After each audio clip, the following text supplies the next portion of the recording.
오늘은 마태복음이 전하는 복음 그 84번째 시간입니다. 오늘도 지지난주에 이어서 우리 마태복음 27장 말씀을 계속해서 살펴보고자 합니다. 여러분 오래된 시간이죠. 2주라는 시간이 지났으니까 여러분이 이 앞에 있는 27장 말씀 얼마나 기억하고 있는지 모르겠지만 우리 저번 시간에 말씀을 통해서 대낮같이 밝아야 될 그 정오의 시간에 온 세상이 흑암으로 덮이는 장면을 말씀을 통해서 확인할 수 있었죠. 왜냐하면 그 정오 12시에 예수님께서 십자가에 달리셨기 때문에 그렇습니다. 이것은 아모스 8장의 말씀의 성취이기도 했죠. 즉 예수님이야말로 구약에서부터 예언되었던 그리스도 메시아, 바로 예수님이 그리스도라는 증거였다는 것입니다. 또한 그 흑암은 온 인류의 모든 죄악을 향한 하나님의 진노와 심판을 우리를 대신하여 예수님께서 홀로 감당하고 계심을 증거하는 하늘의 증언이요 하늘의 표징이었다는 것입니다. 그래서 그 십자가상에서 예수님께서는 엘리 엘리 라마 사박다니, 나의 하나님 어찌하여 나를 버리십니까? 즉 사실은 우리가 버림받고 당해야 될 그 지옥의 고통을 예수님께서 대신 당하여 주시고 대신 짊어 주심을 그렇게 선포해 주셨던 것입니다. 이처럼 하나님께서 우리에게 베풀어 주신 그 구원의 은혜는 우리 편에서는 값없이 조건 없이 받은 은혜이고 선물이지만 주님 편에서는 자신의 생명을 내어주시기까지 하신 생명의 핏값이란 것입니다. 그만큼 우리 주님께서는 우리를 사랑하여 주셨다는 것이죠. 생명을 다해 사랑해 주신 줄로 믿습니다. 그러므로 우리와 우리의 죄를 대신하여 예수님께서 십자가에 죽으신 그 사건은 실패와 패배의 시간이 결코 아닌 것입니다.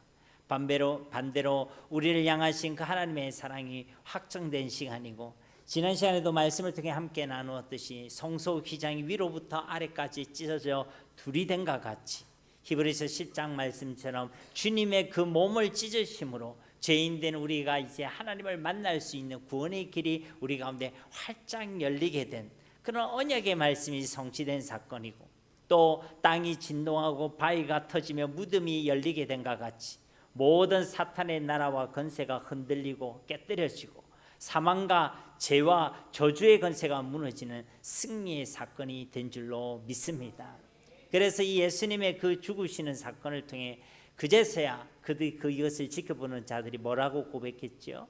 54절 말씀에 보면 심히 두려워하여 이르되 이는 진실로 하나님의 아들이었도다 라고 고백했던 것입니다. 그전까지는 예수님을 강대처럼 만들어 놓고는 네가 유대인의 왕인지 하면서 희롱하고 조롱하고 모욕했던 그들 아닙니까? 하나님의 아들이 정말 맞다면 당장 그 십자가에서 내려와서 스스로를 구원해보라라고 조롱했던 그들이 아닙니까? 그런데 그 십자가에 달리셔서 끝까지 죽음을 택하셨던 그 예수님의 모습을 보면서 비로소 그들은 심히 두려워하며 예수님이 진짜 하나님의 아들이셨구나를 고백하게 되었다는 것입니다. 그렇습니다. 세상의 방식이 아니라 이 십자가의 방식을 통해서만 우리는 온전한 승리의 역사를 누릴 수가 있고 진짜 예수님이 하나님의 아들 그리스도 되심을 증거할 수 있게 됨을 여러분 믿으시기를 바랍니다. 그래서 세상은 십자가에 계속 머물러 있으라고 이야기하지 않습니다. 그 십자가에서 당장 내려오라고 우리에게 미혹하는 것이죠.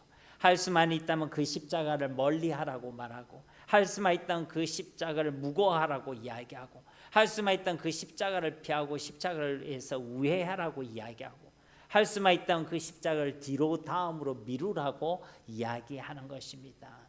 여러분 여기서 말하는 이 십자가는 단순히 무거운 짐을 이야기하는 것이 아니죠. 죽기까지 순종하셨던 그 믿음, 그리고 그 사명, 하나님의 말씀의 방식을 의미하는 것입니다. 즉 세상이 유혹하는 것은 우리가 믿음으로 살아가는 것을 방해한다는 것이고, 하나님의 말씀대로 살아가고 그 말씀에 순종하는 그 걸음을 막아선다는 것이고, 우리가 주신 그 사명을 감당하며 살아가는 것을 자꾸만 방해한다는 것입니다. 그래서 우리에게도 어서 그 십자가에서 내려오라고, 그 십자가부터 일단 내려놓으라고, 일단 너부터 살고 보라고 그렇게 속삭이고 있다는 것이죠. 바로 그때 우리 주님께서 그리하셨던 것처럼 끝까지 내가 아니라 하나님의 나라와 하나님의 의를 먼저 구하시고 끝까지 내가 아니라 오히려 나를 부인하시고 그 십자가를 끝까지 지시고 우리 주님을 따라가시기를 바랍니다. 왜냐하면 그 십자가의 방식이 진짜 내가 사는 길이고 내가 승리하는 길이고 우리 주님이 그리스도이심을 증거하는 은혜의 통로가 되게 되기 때문에 그런 것입니다. 그리고 그 십자가의 방식을 끝까지 따라가는 자들이 바로 진짜 제자들인 줄 믿습니다. 오늘 우리가 살펴볼 본문 말씀 가운데도 예수님의 그 시체를 달라 하면서 끝까지 주님의 길을 걸어가려는 진정한 제자의 모습이 기록되어져 있습니다. 그리고 반대로 끝까지 주님의 길을 어떻게든 막아서려는 자들의 모습들도 함께 기록되어져 있는 것이죠. 바라고 원하옵기는 이 자리에 함께 계신 저와 여러분 모두가 이 십자가의 길을 끝까지 따라가는 진짜 제자들이 되시기를 예수님의 이름으로 간절히 축원드립니다. 우선 오늘 본문 말씀 중 57절에서 61절까지의 말씀에는 그 위기의 순간에 그 주님의 십자가 앞에서 오히려 더 분명하게 드러나는 진정한 제자의 모습이 기록되어져 있습니다. 57절 말씀을 보시면 저물었을 때 아리마대의 부자 요셉이라는 사람이 왔으니 그도 예수의 제자라. 여러분, 이 저물었을 때라는 것은 해가 질 때를 얘기하는 것이죠. 오늘 말씀의 배경이 예수님께서 십자가에서 달려 죽으시던 그날, 오늘날 요일로 얘기하면 언제가 되겠습니까? 1번 금요일, 2번 토요일, 3번 주일. 언제가 될까요? 네, 오늘날로 치면 금요일이 되겠죠. 예수님이 죽으시던 날을 우리는 고난의 금요일이라고 표현하죠. 바로 이 금요일을 얘기하는 것입니다. 그날 저녁에 해가 저무는 시간을 얘기하는 것입니다. 해가 저물고 나면 어떤 날이 시작되죠? 그렇습니다. 안식일이 시작됩니다. 근데 안식일이 시작되면 율법에 따라서 이들은요 시체를 만질 수도 장례를 치를 수도 없었습니다. 그리고 무엇보다 당시 율법에 의하면 나무에 달려 죽은 그 시체를 밤새 두지 말라라고 하나님의 말씀은 기록하고 있죠. 신명기 21장 22절 23절 말씀해 보시면 사람이 만일 죽을 죄를 범함으로 네가 그를 죽여 나무 위에 달거든 그 시체를 나무 위에 밤새도록 두지 말고 그날에 장사하여 내 하나님 여호와께서 네게 기업으로 주시는 땅을 더럽히지 말라. 나무에 달린 자는 하나님께 저주를 받았음이니라. 아멘. 그러니까 그 나무에 달려 죽은 시체는 밤새도록 그냥 두지 말라는 것. 반드시 그날에 장사를 지내라는 것입니다. 바로 이런 율법이 있었기 때문에 사실 유대인들은 이 예수님의 시체를 그냥 두어서는 안 되는 상황이었다는 것이죠. 그런데 이미 해가 저물려고 하고 있었다는 것입니다. 안식일이 시작되려고 하고 있었다는 것이죠. 시간적으로 볼 때는 한 6시 전이 되었을 것입니다. 예수님께서 숨을 거두신 그 시간은 당시 시간으로 제9시경 오후 3시경이었죠. 근데 그로부터 2시간에서 약 3시간이라는 시간이 지났음에도 불구하고 예수님의 시신을 수습하는 사람이 아무도 없었다는 것입니다. 이를 통해 우리가 알 수 있는 사실은 그렇게 율법하던 이들도 결국은 자신의 목적과 이익을 이루기 위해서 자신의 안위를 위해서는 율법마저도 가벼이 여기고 지키지 않고 있음을 확인할 수가 있는 것이죠. 예수님을 죽음에 넘겼던 대제사장들과 바리새인들, 이들은 정말 율법에 정통한 사람이었고 아주 완전한 전문가라고 할 수 있는 사람들이었습니다. 그런데 이들이 그 신명기의 그 율법을 알지 못했겠습니까? 그렇지 않습니다. 그런데도 어느 누구도 이 예수님의 시신에 대해서 수습하는 사람이 없었다는 것입니다. 왜냐하면 자신의 목적을 이루기 위해서, 자신의 그 안위를 위해서, 자신의 이익을 위해서 아무도 나서지 아니했다는 것이죠.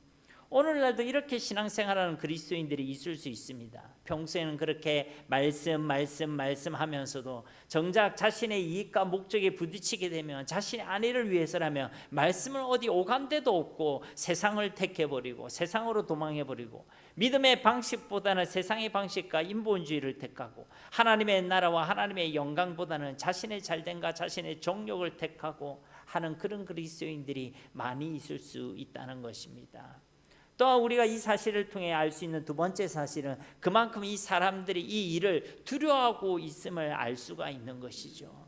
그렇습니다. 예수님을 지키고 있었던 그 로마 군병들이 두려웠을 수도 있고 또 예수님의 죽음을 그렇게 간절히 바라고 있었던 유대 지도자들과 백성들, 그 군중들의 시선이 두려웠을 수도 있었을 것입니다. 그래서 그 두려움 때문에 아무도 나서는 이가 없었다는 것이죠.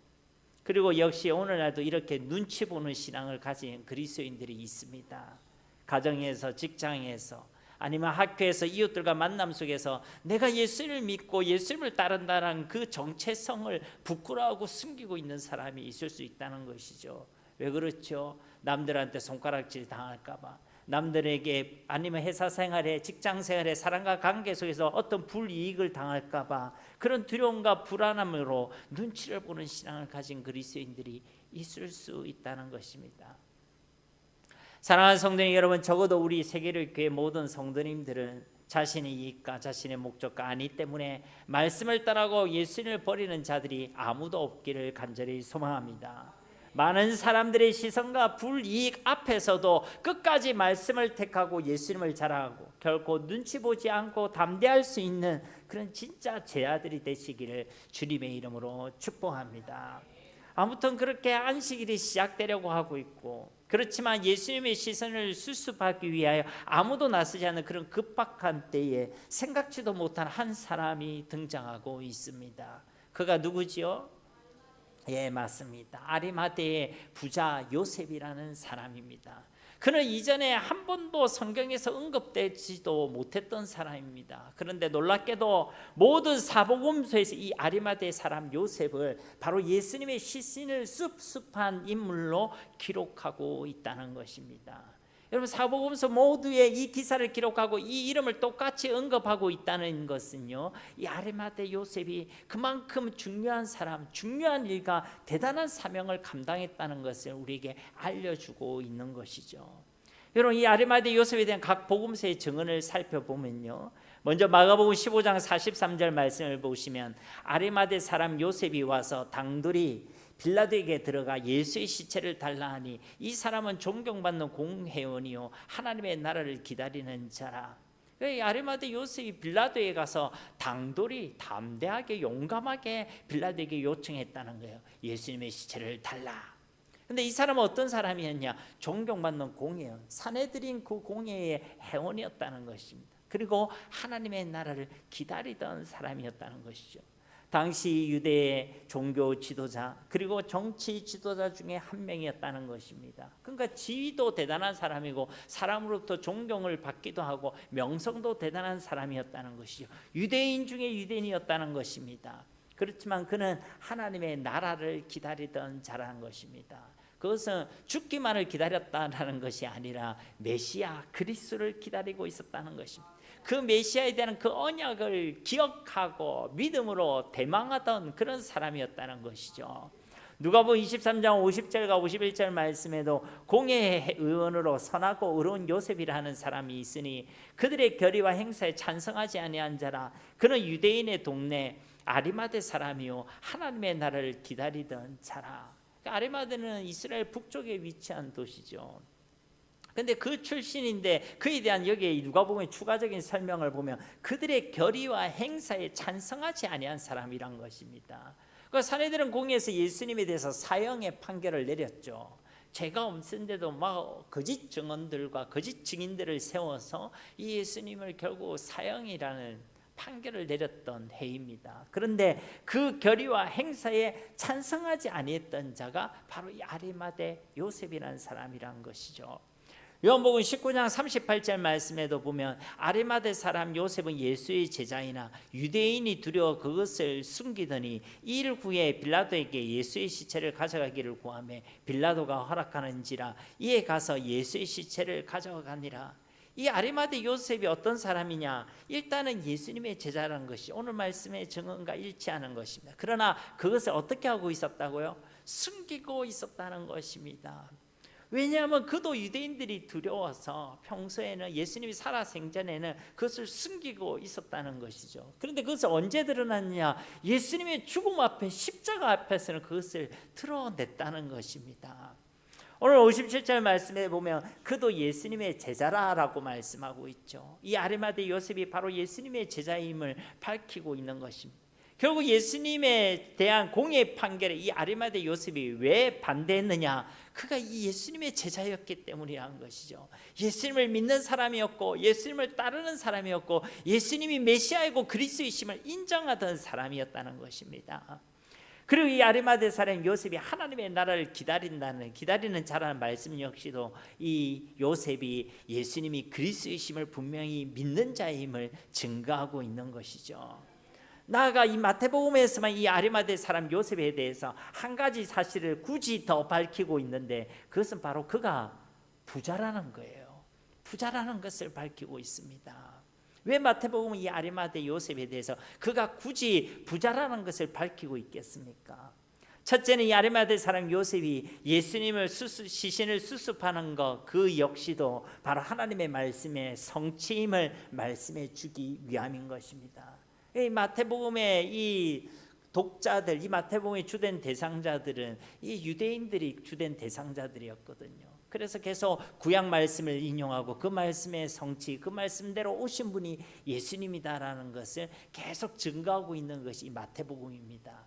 그러니까 이 부자라는 이야기를 굳이 해서 구약 말씀에 예언된 말씀의 성취로 오신 분 메시아 그리스도가 바로 예수님이다라는 것을 증거하고 있는 것이죠. 이사야서 53장 9절 말씀을 보시면 그는 강포를 행하지 아니하였고 그의 입에 거짓이 없었으나 그의 무덤이 악인들과 함께 있었으며 그가 죽은 후에 부자와 함께 있었도다. 여러분 이사야서 이 53장은 구약의 대표적인 메시아에 대한 약속의 말씀입니다. 그런데 그 내용 중 하나가 뭐냐? 그가 죽은 후에 부자와 함께 있었다. 부자와 함께 죽어 들어갈 묘실을 마련했다는 것이고 부자의 묘실에 그 신신이 안치될 것을 예언하고 있었던 것입니다. 그리고 그 예언의 말씀이 이 아리마대 부자 요셉을 통해서 이루어지고 있는 것입니다. 무엇을 증거하고 있죠? 예수님이야말로 저 구약에서부터 예언된 메시아 그리스도가 되심을 증거하고 있는 줄로 믿습니다. 두 번째로 굳이 부자임을 밝히고 있는 이유는요. 그렇기 때문에 이 아리마대 요셉의 이 신앙이 더 귀하고 귀중함을 말씀하기 위함인 것입니다. 여러분 가진 것이 없는 사람보다요 가진 것이 많은 사람이 더 예수님을 믿기가 쉽지 않을 수 있습니다. 특별히 주님을 위해 헌신하는 것도 아이러니하게도 가진 것이 많은 사람이 더 헌신하기가 힘들 수 있다는 것입니다. 자기가 가진 사회적 지위와 체면 때문에 자기가 가지고 있는 것이 아까워서 많기 때문에 아무튼 이런저런 이유들이 가지지 못한 자들보다 많은 것을 가진 자들에게 더 많이 있을 수가 있다는 것이죠. 제가 부자를 싫어하거나 부자를 무시해서가 아닙니다. 예수님께서도 그리 말씀하셨죠. 부자가 천국에 들어가는 것이 낙타가 바늘기에 들어가는 것보다 더 힘들다라고 말씀하셨습니다. 마태복음 19장에도 보시면 한 부자 청년이 예수님께 나와서 묻지요. 어떻게 해야 영생을 얻을 수 있습니까? 그래서 예수님께서 뭐라고 말씀하십니까? 내 소유를 다 팔아서 가난한 자들에게 나누어 주라. 그리고 나를 따르라 라고 말씀하셨습니다. 그래서 그 청년이 그렇게 했습니까? 아닙니다. 성경은 뭐라고 기록하고 있냐면 그 청년이 재물이 많음으로 이 말씀을 듣고 근심하며 가니라. 여기서 간이라는 것은 따라갔다는 게 아니라 예수님으로부터 멀리 떨어졌다는 것입니다. 그 재물의 많음 때문에 예수님을 오히려 따라가지 못했다라고 말씀하고 있다는 것이죠. 그런데 그 부자인 그리고 사회적으로 상당한 지위를 가지고 있는 사람 중 한 명인 이 아리마대 사람 요셉이 아무도 예수님의 시신을 수습하지 않고 있는 그 상황 가운데 지금 이와 같이 나서고 등장하고 있다는 것입니다. 여러분 예수님의 시신을 수습한다는 것은요 단순한 의미가 아닙니다. 일단 그것을 딱 수습하려는 그 순간부터요 예수님과 같은 일당으로 찍히게 됩니다. 당시 유대 지도자가 수많은 군중들로부터 배신자 또는 종교적 이단자로 딱 낙인이 찍힐 수밖에 없다는 사실입니다. 그럼 어떻게 되겠습니까? 그의 생명도 위험할 수 있습니다. 그가 지금 가지고 있는 그 모든 것을 단 한순간에 다 잃어버릴 수도 있는 것입니다. 그가 가지고 있었던 명성도 그의 지위도 그가 가지고 있던 모든 부와 재물도 어쩌면 다 잃어버릴 수도 있는 그런 상황이란 것입니다. 그럼에도 불구하고 이 아리마대 사람 요셉은요 나서고 있는 거예요. 그가 부자임에도 불구하고 그가 공회의원임에도 불구하고 그가 이전에는 유대인들이 두려워서 숨기고 그것을 숨기고 있었던 그가 이 중요한 순간에 이 십자가의 앞에서는 더 이상 그 자신이 예수님의 제자임을 숨기지 않고 예수님의 죽음을 그 장례를 치르는 일에 이 사명을 위해 이와 같이 나서고 있다는 것입니다. 여러분, 어떻게 그가 그럴 수 있었겠습니까? 성경에는 다른 이유를 특별히 기록하고 있지는 않습니다. 사복음서를 통틀어 우리가 생각해 볼 때 그 이유와 근거는 단 두 가지로 정리할 수가 있습니다. 첫 번째는 성경의 증언대로 그가 예수님의 진짜 제자였기 때문인 것입니다. 특별히 오늘 말씀에도 그도 예수님의 제자라는 이 표현은요, 그가 노력을 많이 해서 열심을 다해서 제자가 되었다 이런 의미가 아닙니다. 오늘 말씀에 이 제자라는 이 표현은 제자가 되었다라는 의미입니다. 그 이 마데티오라는 이 단어가 수동태로 기록되어져 있다는 것이죠. 하나님께서 제자가 되게 하셨다는 것입니다. 그렇습니다. 우리가 예수님의 제자가 되는 그 본질에는 우리의 노력과 열심이 있는 것이 아니라 하나님께서 우리로 예수님의 제자가 되게 하시는 것입니다. 내가 되는 것이 아니라 하나님께서 세워주시는 것입니다. 우리가 철저히 하나님의 은혜와 사랑에 압도될 때에, 하나님의 말씀에 사로잡히게 될 때에, 예수님을 믿는 믿음으로 우리가 충만할 때에 하나님께서 우리를 이끌어 주시는 거예요. 우리를 세워주시는 것입니다. 제자가 되게 하시는 줄 믿습니다.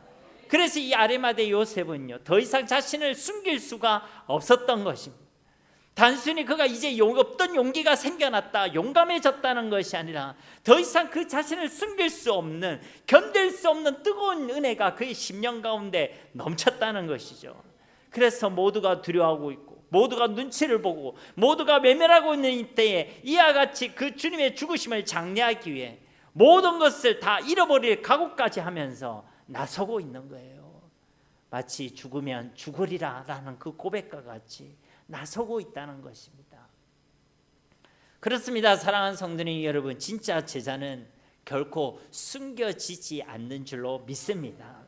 잠깐 두려워할 수도 있고 잠깐 머뭇댈 수는 있습니다. 그러나 그것에 머물러 있을 수가 없습니다. 왜냐하면 진짜 제자는 하나님의 은혜에 사로잡혀 있기 때문에 그런 것입니다. 하나님의 은혜에 사로잡힌 자는 견딜 수 없는 이 심령의 뜨거움을 가지게 되는 것입니다. 그래서 견딜 수가 없는 거예요. 두렵지가 않는 것입니다. 이처럼 진짜 제자는 십자가 앞에서, 오히려 이런 위기 앞에서 더더욱 자신의 그 정체성이 드러나게 되어 있다는 것입니다. 두 번째로 이 아리마대 사람 요셉이 그렇게 나설 수 있었던 이유는요, 그가 바로 하나님의 나라를 기다리던 자였기 때문에 그런 것입니다. 아리마대 사람 요셉, 바로 그의 소망이 이 땅이나 세상이나 자기에게 있는 것이 아니라 바로 하나님의 나라에 있었다는 것입니다. 그렇습니다. 세상에 소망을 둔 사람은 세상을 두려워할 수밖에 없습니다. 세상의 것을 가지는 것에도 두려워하고 세상의 것을 가지지 못한 것, 잃어버리는 것에도 극도로 두려워하게 되어 있는 것이죠. 그러나 하나님 나라의 소망을 둔 사람은 세상의 것으로 인하여 두려워하지 않습니다. 세상의 것을 잃어버릴 것을 두고도 두려워하지 않습니다. 하나님의 나라의 것을 잃어버릴 것에 대하여 오히려 두려워할 뿐인 것이죠. 그렇습니다. 진정한 제자는 이처럼 하나님의 나라에 소망을 두는 자들인 줄 믿습니다. 그래서 세상의 것에 없음을 통하여 또 부족한 것, 얻지 못함에 대하여 두려워하지 않는다는 것이죠. 여러분, 무엇을 그렇게 두려워합니까? 돈을 잃는 것이 두렵습니까? 믿음을 잃는 것이 두렵습니까? 이 땅에 내가 가지고 있는 재산을 잃어버리는 것이 두렵습니까? 아니면 하나님의 나라와 하나님의 영광에 대한 그 뜨거운 마음과 열정이 없는 것이 두렵습니까? 내가 하나님의 은혜를 잃어버리고 사는 것은 전혀 두렵지 않고 하나님 나라에 대한 소망과 내게 맡겨진 사명을 잃어버린 것에 대해서는 전혀 불안해하지 않으면서도 돈에 대해서는 벌벌 떨고 세상의 것에 없음에 대해서는 불안해하고 초조해하고 있고, 그것은요, 우리가 온전한 믿음의 사람, 진짜 제자는 아님을 나타내고 있는 것입니다. 저와 여러분 모두는 진짜 하나님의 나라에 소망을 두는 진짜 예수님의 제자들이 다 되시기를 주님의 이름으로 축복합니다. 세상을 두려워하지 않고 세상의 없음과 세상의 것을 잃어버린 것에 대하여 불안해하지 않고 항상 담대할 수 있는 저와 여러분이 되기를 간절히 소망합니다. 58절 말씀해 보시면 빌라도에게 가서 예수의 시체를 달라 하니 이에 빌라도가 내주라 명령하거늘. 이 아리마대 요셉이 무엇을 요구하고 있죠? 빌라도에게 가서 예수의 시체를 달라라고 요구하고 있습니다. 앞에서도 말씀드렸듯이 오늘 설교 제목이기도 한 이 아리마대 사람 요셉의 요구, 즉 예수님의 시체를 달라는 이 요구는요, 단순히 죽은 한 사람의 시신을 수습하겠다는 그런 평범한 요구가 아닌 것입니다. 같은 유대인들에게는 완전한 배신자나 이단자로 찍히고 몰릴 수 있는 상황이고, 또 로마 제국에서 볼 때도 이 예수님과 같은 일당으로 몰려서 정치적 반역자로 처형될 수도 있는 그런 생명의 위협을 초래할 수 있는 그런 일이었습니다. 그렇게 모든 것을 잃어버릴 수 있는 상황이었고 자신의 목숨까지도 어쩌면 잃을 수도 있는 상황이지만, 이 아리마대 사람 요셉은 이와 같이 예수님의 시체를 달라라고 당당하게 요구하고 있다는 것입니다. 이는 자신이 그리스도인이고 예수님의 제자라는 그 정체성을 결코 숨기지 않고 분명하게 드러내고 있다는 것입니다. 수많은 시선들과 위협 가운데서도 나는 예수님 믿는 사람입니다. 나는 말씀을 따라가는 사람입니다. 나는 믿음으로 살아가는 사람입니다. 그 정체성을 숨기지 않고 분명하게 드러내고 있다는 것입니다. 동시에 예수님의 죽음을 장래하며 하나님의 말씀을 이루는 이 사명을 자신의 생명보다 더 귀한 것으로 고백하고 있다는 것입니다. 그러니까 그 사명을 감당하기 위해서요, 자신의 생명도 아끼지 않고 있다는 것입니다. 그렇습니다. 오늘 말씀이 우리에게 도전하고 있는 제자도의 또 다른 한 대목이 바로 여기에 있습니다. 세상은 자꾸만 우리로 하여금 대충 예수님을 믿으라고 말합니다. 적당히 숨기기도 하고 적당히 타협하기도 하고 적당히 외면도 하면서 그렇게 좋은 게 좋다라고, 그렇게 적당히 예수를 믿으라고 우리에게 종용한다는 것입니다. 십자가 앞에서도 적당히 십자가 지세요, 이제 그만 그 십자가에서 내려서 조금 쉬세요, 그렇게 유혹하고 있다는 것입니다. 그러나 진짜 제자는요, 그런 세상의 유혹과 도전 앞에서도 극심한 복음에 대한 핍박과 환난 가운데서도 오히려 자신의 정체성을 더 분명히 드러내고 오히려 자신에게 주어진 그 사명의 길을 생명으로 지켜내는 자들이 진짜 제자들인 줄 믿습니다. 여러분들에게 이제 마음을 굳게 먹으십시오, 열심히 노력하십시오, 그런 이야기가 아닙니다. 우리가 진짜 하나님의 은혜와 사랑에 사로잡힐 때에 예수님의 시체를 달라고 당당하게 요구했던 이 아리마대 요셉과 같이 우리 역시도 그 극심한 핍박과 환난, 죽음의 위협의 상황의 가운데서도 담대히 우리 정체성을 드러내고 우리의 신앙을 분명하게 고백하고 우리에게 맡겨주신 그 사명의 자리를 힘써 지켜내는 자들이 되게 될 줄로 믿습니다. 하나님이 그런 제자로 세워주신다는 것입니다. 이어지는 59절과 60절 말씀은 이제 그 빌라도에게로부터 예수님의 시신을 넘겨받은 이 요셉이 이 예수님을 어떻게 모시고 있는가에 대한 말씀입니다. 59절 말씀, 56절 말씀 우리 함께 봉독하겠습니다. 요셉이 시체를 가져다가 깨끗한 세마포로 싸서 바위 속에 판 자기 새 무덤에 넣어두고 큰 돌을 굴려 무덤 문에 놓고 가니. 아멘. 빌라도의 승낙이 떨어지자마자 이 아리마대 사람 요셉은 저 골고다 언덕으로 올라갑니다. 그리고 그 십자가에 달린 예수님의 시신을 수습하기 시작하죠. 예수님의 모습이 어떠했겠습니까? 그의 손과 발에는 크다란 대못이 박혀 있었습니다. 그의 허리에는 창에 상하여 피로 덤벅되어 있었습니다. 그리고 이제 싸늘하게 굳어져 있는 그 예수님의 시신을 이제 이 아리마대 사람 요셉이 아주 조심스럽게 정성을 다하여 수습하고 있는 것이죠. 특별히 깨끗한 세마포로 싸다라고 말씀하고 있습니다. 여기서 싸다는 것은 대충 둘둘 감았다는 것이 아니라 정성껏 감쌌다는 것입니다. 깨끗한 세마포라는 것도 단순히 깨끗이 빤 청결한 상태를 얘기하는 것이 아니라 아주 값비싸고 고급진 세마포를 의미하는 것입니다. 그리고 그 어디로 이 예수님의 시신을 모시고 있습니까? 바위 속에 판 자기 새 무덤에 넣어두었다라고 말씀하고 있습니다. 당시 유대인들의 무덤은 우리나라처럼 흙을 파서 복분을 만드는 형태의 무덤이 아니었습니다. 바위를 깎고 파내어서 동굴처럼 만드는 방식이었죠. 그런데 그렇게 자신의 죽음을 위해 준비해 둔 그 새 무덤을 지금 아리마대 사람 이 요셉이 아낌없이 예수님을 위해 기꺼이 내어드리고 있다는 것입니다. 여러분, 무덤을 준비한다는 건 우리 인생의 마지막을 준비하는 거예요. 오늘날로 치면요, 우리의 마지막, 우리의 노후를 준비하는 것과 같은 개념이라 할 수 있습니다.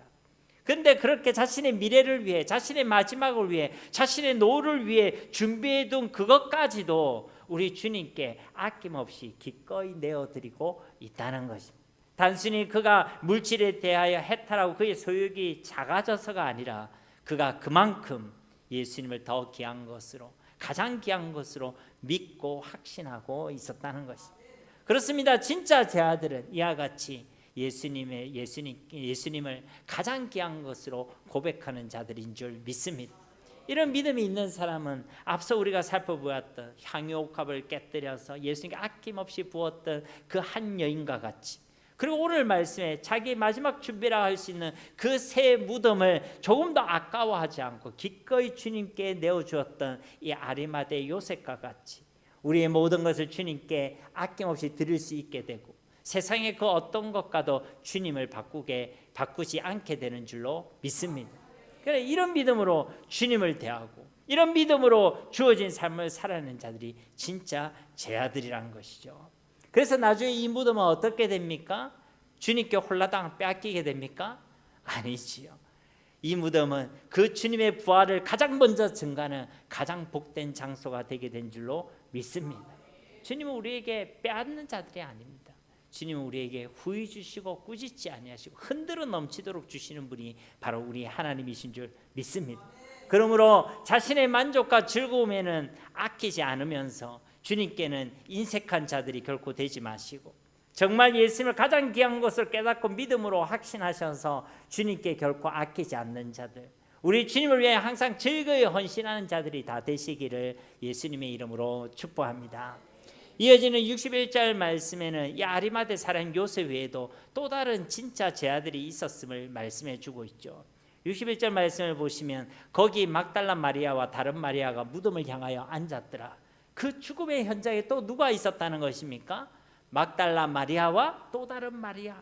여기서 이 또 다른 마리아라는 것은 요한과 야고보의 그 어머니 모친 마리아를 의미하죠. 정작 예수님과 3년을 함께 따라다니고 동행했던, 동고동락했던 그 12명의 제자들은 이 자리에 없습니다. 다 도망가고 다 자기 살 길을 찾아 떠났죠. 그런데 이 두 여인들은 끝까지 주님을 떠나지 아니했다는 것입니다. 그 죽음까지도 끝까지 함께 했다는 것입니다. 그래서 이 앉았더라는 이 표현을 성경에서는 미완료 과거 시제로 기록하고 있습니다. 과거로부터 지금까지 그 행동이 완료되지 않았다는 거예요. 계속되고 있었다는 것입니다. 예수님께서 잡히셔서 순환을 당하시는 그때도, 예수님께서 십자가에 달려 죽으실 때도, 이제 죽음 뒤에 그 차가운 동굴에 안치되시고 동굴문이 굳게 닫히는 그 순간까지도 이 여인들의 그 시선은 그 주님을 떠나지 아니하고 계속 예수님을 향해 있었다는 것입니다.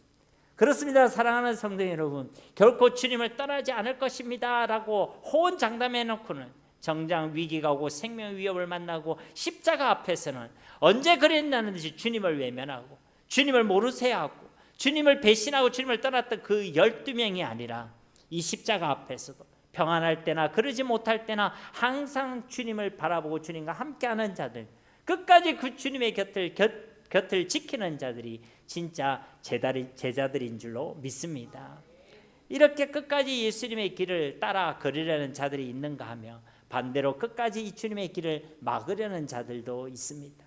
이어지는 62절 이하의 말씀은 그 주님의 길을 막으려는 자들에 대한 말씀의 기록인 것이죠. 62절 말씀에 보면 그 이튿날은 준비일 다음 날이라 대제사장들과 바리새인들이 함께 빌라도에게 모여 이르되, 그 이튿날은 준비일 다음 날이다라는 말은 좀 복잡한데 쉽게 말하면 그 다음 날은 안식일이다라는 의미입니다. 그러니까 안식일 준비일 다음 날이니까 당연히 안식일을 의미하는 것이죠. 근데 그 안식일에 대제사장들과 바리새인들이 무엇을 하느냐? 함께 빌라도에게 나아갔다는 거예요. 여러분, 당시 안식일에는 일정 거리를 이동하면 안 되는 것이었습니다. 특별히 이방인의 간정이나 집에 들어가는 부정하다고 해서 금기시되고 있던 일이었던 것이죠.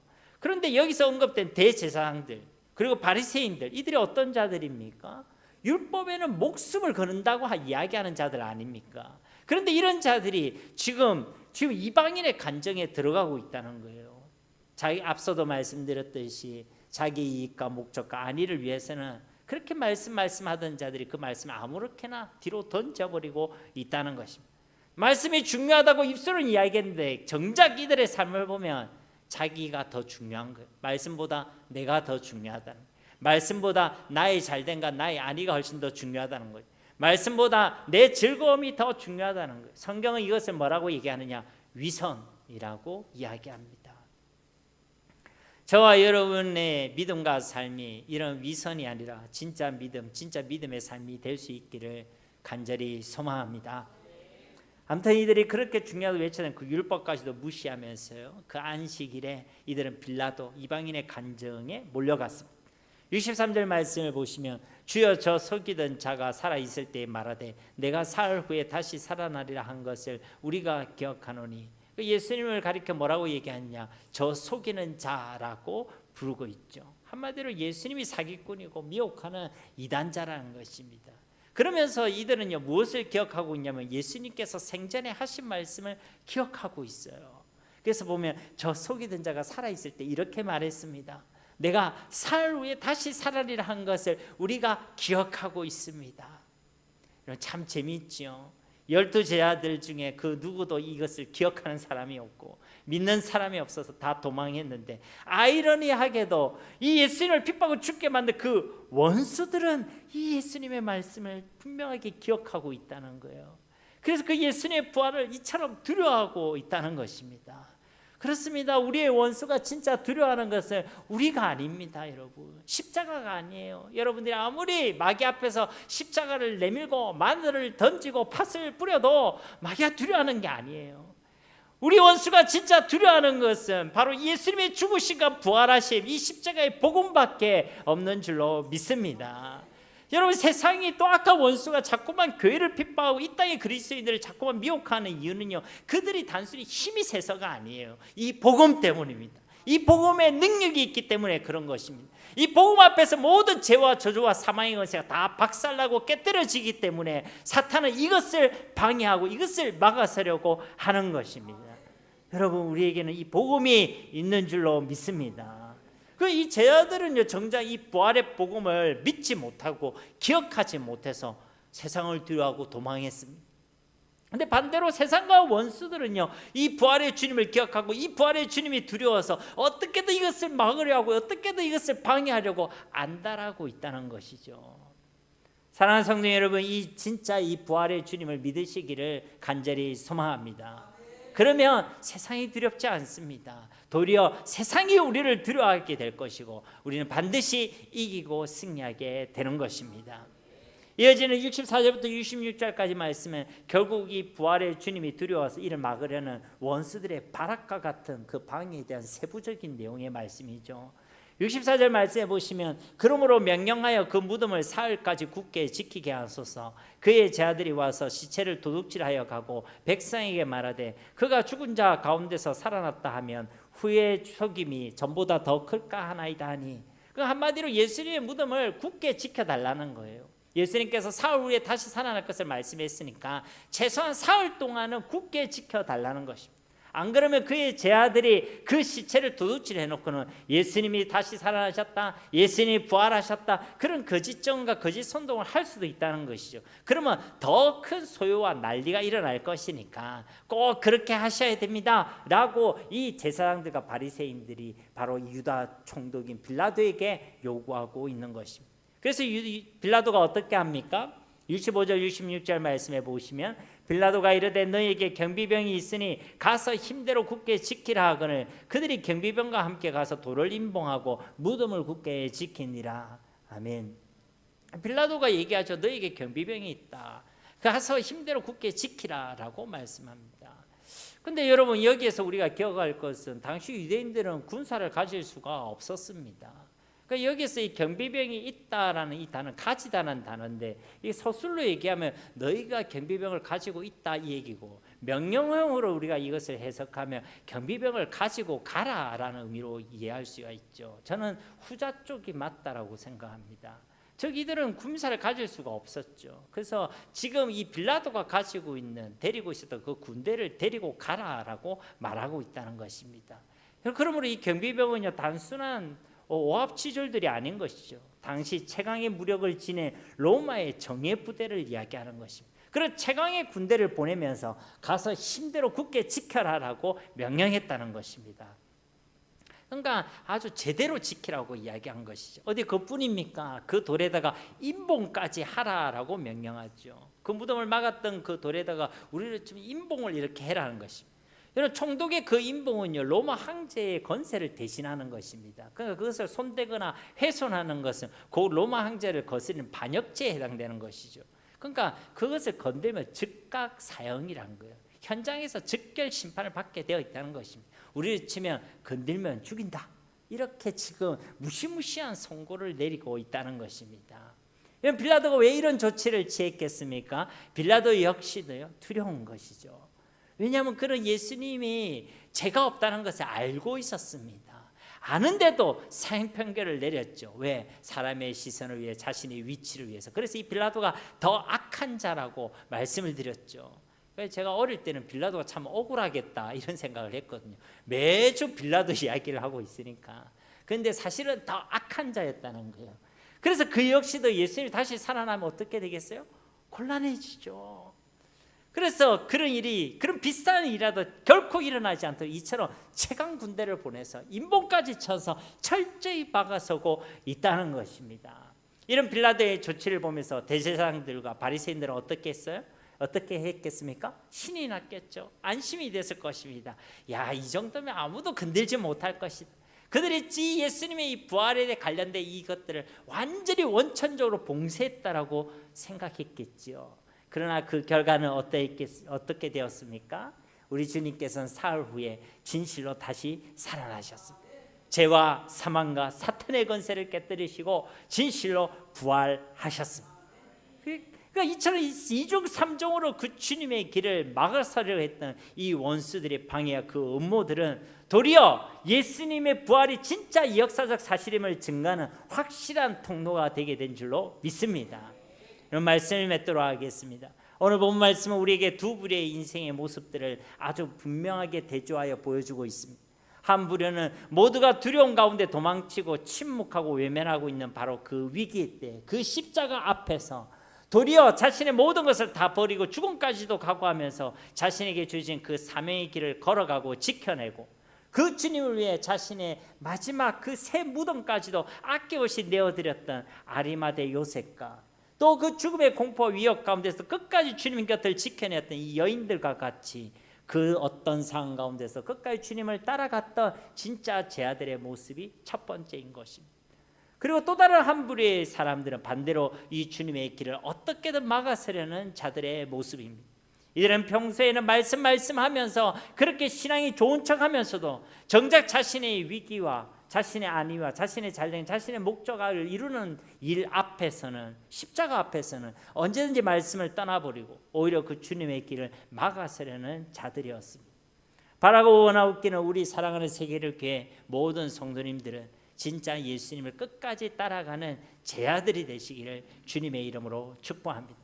자꾸만 십자가에서 내려오라, 십자가를 우회하라, 십자가보다는 자기를 먼저 구하라고 외쳐대고 미혹하는 이 세상 가운데서 아니다, 나는 예수를 믿는 그리스도인이다, 예수님을 따라가는 예수님의 제자다, 그렇게 우리의 정체성을 분명히 드러내고 정말 우리에게 맡겨진 그 십자가를 나를 부인하고 그 십자가를 끝까지 지는 진짜 제 아들로 이 땅을 살아가는 주님의 백성들이 다 되시기를 예수님의 이름으로 간절히 축원드립니다. 우리 이 시간 말씀을 기억하시면서 함께 기도하기를 원합니다. 주님, 우리로 하여금 진짜 예수님의 제 아들이 다 되게 하옵소서. 그리하여 세상을 두려워하지 않고 세상의 눈치 보는 신앙인이 되지 않게 하옵소서. 언제나 담대하게 하시고 이 복음과 예수님을 부끄러워하지 않고 모든 것을 잃어버릴 수 있다 할지라도 이 십자가를 끝까지 구하고 십자가의 길을 지켜내는 그런 제 아들이 되게 하옵소서. 주님 앞에서 아끼지 않는 자들이 되게 하옵소서. 우리가 가진 것을 주님께 즐거이 드리고 기꺼이 헌신한 자들이 다 되게 하옵소서.